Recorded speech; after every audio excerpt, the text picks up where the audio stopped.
As Samuel Johnson once said, second marriages represent the triumph of hope over experience. Now, of course, I applaud that, the triumph of hope over experience. If people didn't take chances, the world would be a less joyous place. And of course, lawyers would have a whole lot less business. That said, first, congratulations on your marriage. Second of all, two things. One is rewrite your will or your estate plan, and two, consider a prenuptial.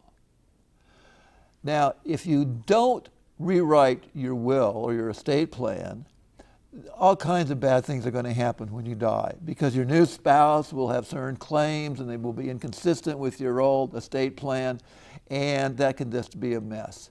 And you got to decide, maybe your new spouse has enough money that you don't want to leave any money to your new spouse but to your kids, or vice versa. But you got to think about these things, and again, they're difficult decisions. But if you just wait until you get around to it, you may never get around to it, and you're going to leave your new spouse, your kids in turmoil, and you don't want to do that. There's a particular problem if you have children from your prior marriage and your new spouse has children from a prior marriage. Now, most people want to combine their assets, and when the first one dies, the assets go to support the survivor, and at the end of that time, what's left is divided equally among the children of both prior marriages. And that's what a lot of people want. But of course, lawyers are very suspicious of human motivation. And one of the problems is, what happens if you were to die and then your spouse gets all of the property? How do we know that your spouse will actually live up to his or her agreement to leave part of the money to your children, not to her own children or his own children? It's the stuff of a Shakespearean play. And I have a little couplet: tear my will 1,000 pieces, leave it all to my portly nieces. How do you avoid that from happening? A living trust can help you, because all the assets go into the living trust, and when the first person dies, it becomes irrevocable. And so the money that's left over will pass to the people that it's supposed to under the trust instrument. There is a problem, however, and the problem is this. You want to have the surviving spouse have enough money to live adequately, go on vacations or whatever. On the other hand, you don't want the surviving spouse to waste it all. So one of the difficult things is to choose a trustee that you know is going to walk that balance. Should, for example, the surviving spouse be able to buy a vacation home in San Diego? What happens if the surviving spouse gets remarried? Should that have any effect? What happens if the surviving spouse has to go into a nursing home? These are things that can be provided for in the living trust. As to prenuptials, I remember seeing a cartoon, and it showed two kids by a water hole with what used to be a swing over the water. And the rope has obviously broken. And you obviously intuit that the third child has drowned. And one of the children is saying to the other, he says, listen, I'll go get a new rope. You go tell George's mom. One of the problems with a prenup is to tell the other party you want one, and just blame me. Just say, on good legal advice, I should get one. A couple of things you want to cover. Basically, a prenup is simply an agreement between the parties, a written agreement between the parties.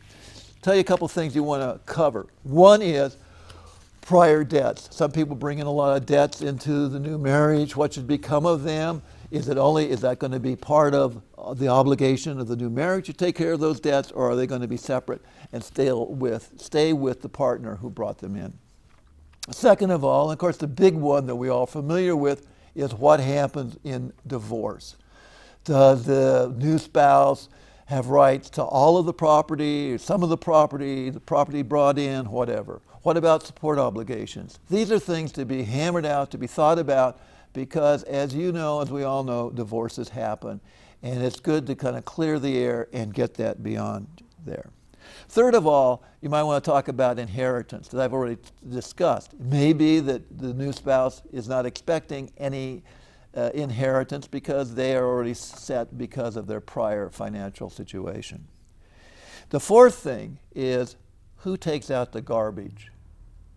Now that's not a joke, or at least it's not a very good joke, but it's an important thing to at least consider. Everybody has certain expectations and lifestyles that they bring into the marriage.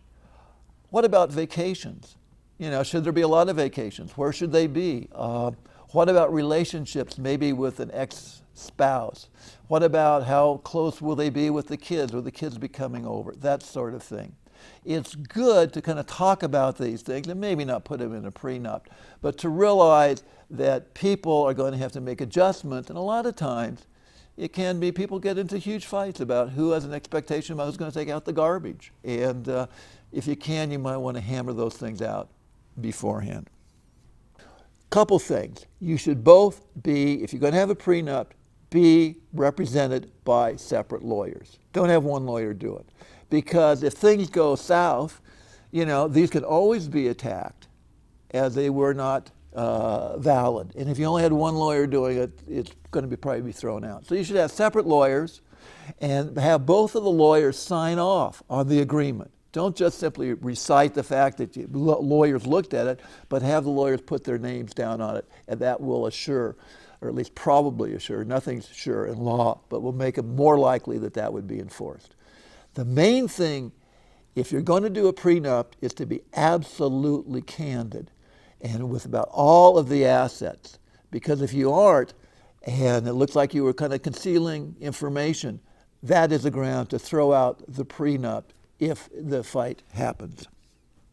So anyway, again, those are some things to consider. Congratulations, and blame me for bringing up the matter of the prenuptial.